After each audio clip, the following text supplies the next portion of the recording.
It's just faster if I do it myself. How many times have you said that this week? You hand a task to an employee and they fumble. They ask a question, you think it's obvious, and you feel that physical twitch in your chest, the impatience, the frustration. So you take it back. You swoop in and you fix it in 5 minutes. You save the day and you feel good and it feels useful. But I need to tell you the truth about that moment. You didn't just save the day. You just sabotage your business. You're addicted to being the hero. And in business, a hero is just a nice word for a bottleneck. Welcome to phase 2 of the trust engine. We are entering the war of the how. And the first battle isn't against your team, it is against your ego. I'm Terra. Let's get to work. If you are a service entrepreneur trapped by the hustle, you have been sold a lie. The hustle promises freedom, but delivers a prison. I know because I built a successful CPA firm working 16-hour days out of a pantry. I learned the hard way that grit gets you started, but systems will get you free. I'm Terra, and this is the Trust Engine Podcast. We're here to build a service business that scales like a machine and sells like a person. Let's get to work. Most of you know my story from phase 1. You know about the pantry office, you know about the 16-hour days, but we haven't talked much about what happened after I escaped the pantry. On October 18th of 2021, I walked into a new reality. I didn't just hire a virtual assistant, I merged my firm. Overnight, I went from a solo operator working next to a box of cereals to a partner in a firm with 20 employees. I walked into a real office. I had a team, I had bookkeepers, admin staff, junior accountants, and I was terrified. I remember sitting at my new desk, looking at the stack of tax returns prepared by a junior staff member, and I felt this cold knot in my stomach. What if they miss something? What if the client calls me angry? What if they don't care as much as I do? Man, my brain started screaming, check everything. Redo it. It's your name on the door. So I did what any good hustler does. I became the super employee. I was redoing the work of people I was paying to do the work. I was the bottleneck.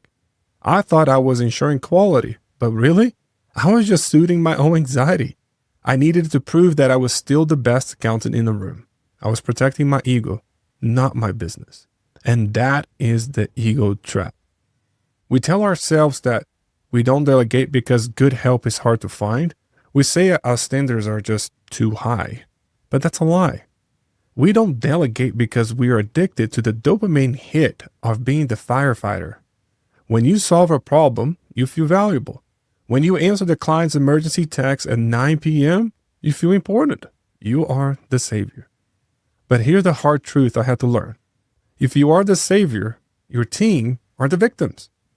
If you swoop in every time there's a problem, you teach your team that they are incompetent. You train them to be helpless, and you train them to bring every fire to you because they know you love being the firefighter. You're not building a team. You're building a cult of dependency. And the cost? Man, the cost is that you can become the lid of your own growth. You are the limit. Your business can only grow as fast as you can work. And eventually, you will break. So how do we break that addiction? How do we stop being the hero and start being the architect? When I was in the new office, struggling to let go, I realized I was doing the boomerang delegation. I would throw a task out. Hey, prepare this return.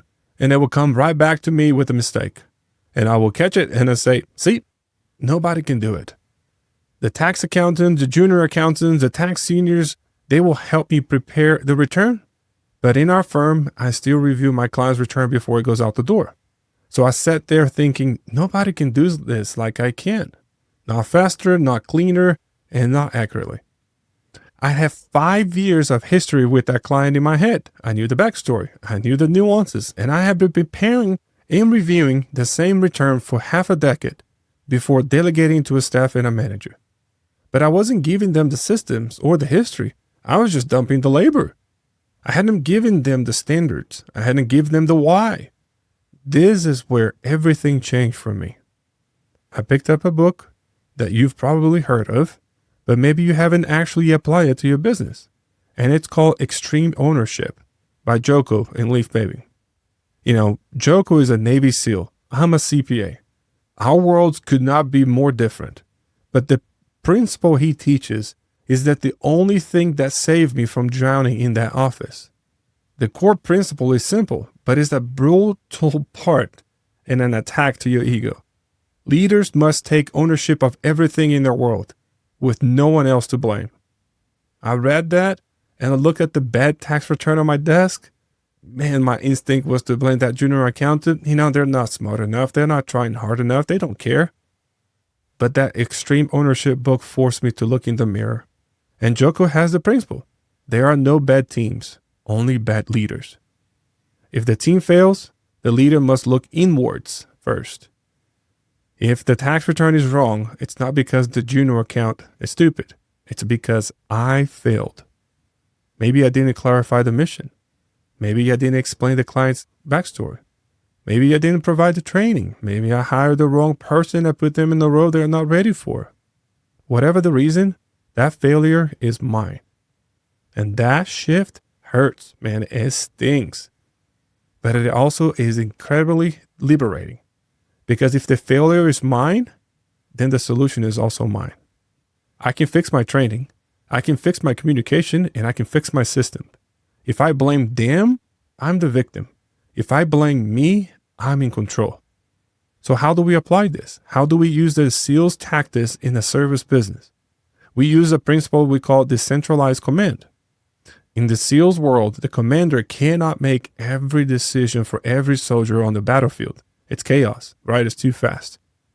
And if they wait for orders, they will die. So the commander gives them the commander's intent. He tells them the why and the end state. We need to secure this building to stop the enemy from flanking us. He doesn't tell them which window to climb through. He trusts them to figure that out because they understand the goal. In my firm, I was trying to control every keystroke. I was micromanaging the how instead of clarifying the why. I had to stop giving orders and start giving intent. Instead of saying, prepare this tax return to the best of your abilities, I had to start saying, this client is terrified of an audit because they had a bad experience 5 years ago. Our mission on this return is to make sure every single deduction is bulletproof so they can sleep at night. And that is the commander's intent, gentlemen. So when they know the intent, they can make the decisions. My staff could think like owners. This leads us to the next principle, clarity.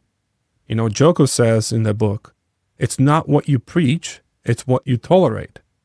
If I accept a messy return and fix it myself, I just set the new standards. I have told the team it's okay to be messy because Johnny will clean it up. Real ownership means having this resilience to send it back, not out of anger, but out of accountability. I had to learn to say, hey, this isn't up to our standards. And here's why. Here's the commander's intent you missed. Now, let's go fix it. That is accountability. And finally, we have to talk about cover and move. In the SEALs team, this means you support your teammates so they can accomplish the mission. In a business, this destroys the silo mentality. If I'm the only one reviewing returns, I am the bottleneck. I am the only one to cover. I had to build a system where the team could cover for each other. Peer reviews, senior check-ins on juniors, managers checking on seniors. We had to build a culture where teamwork wasn't just a poster on the wall. It was a tactical necessity. We had to realize that if one of us fails, the mission fails. And that's the shift, guys. You move from I am the only one who can do this to I am responsible for building a team that can do this better than me. But here's the catch. When you start doing this, when you start practicing this decentralized command, things will get messy at first. You're going to have to accept a temporary dip in quality for a permanent increase in freedom. Let me say that again. You are going to have to accept a temporary dip in quality for a permanent increase in freedom. The first time they do it without your help, they will do it 70% as well as you. And that will hurt your ego, and you want to swoop in, and you want to grab the hose. Don't. Coach them to the 80%, then build a system to get them to 90%. If you fix it for them, they stay at 70% forever.